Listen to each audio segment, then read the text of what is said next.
Mr. Yip Hon Wing.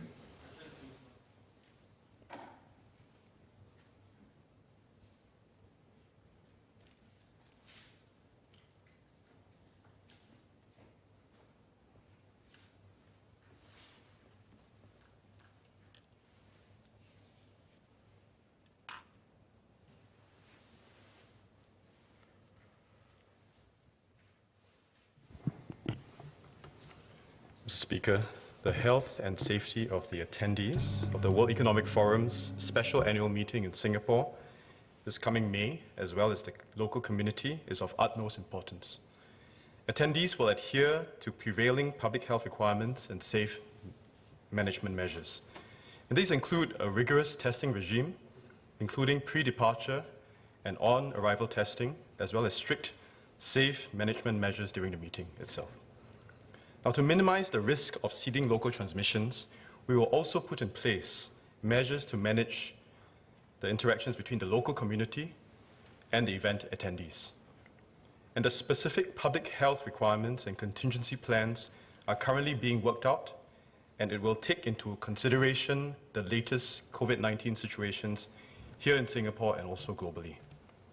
Now, the health requirements developed for this event could also serve as an important reference for subsequent events that are going to be held in Singapore.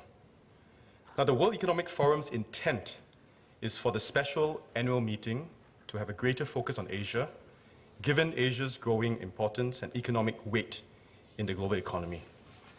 So we are looking forward to the opportunity for Singapore to contribute to the program and the discussions at the meeting.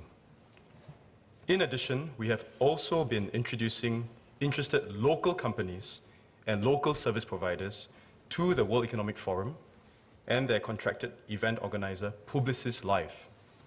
And this is to explore potential partnerships between our local companies and service providers, as well as Publicis and the event organizer. So it will also be a good chance for us to showcase how Singapore has made it possible through our efforts to maintain robust health protocols while sustaining important economic and business activity amidst the COVID-19 pandemic. So in order for us to host the World Economic Forum special annual meeting successfully in Singapore, we will not let our guard down, but instead continue to do our best to minimize the number of COVID-19 infections in Singapore. Mr. Yip.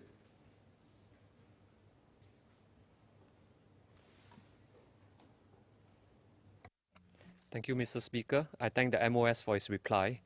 I note that the healthcare requirement plans are currently being worked out, but are there plans to require the majority of the Singapore public to be vaccinated before the event? Thank you.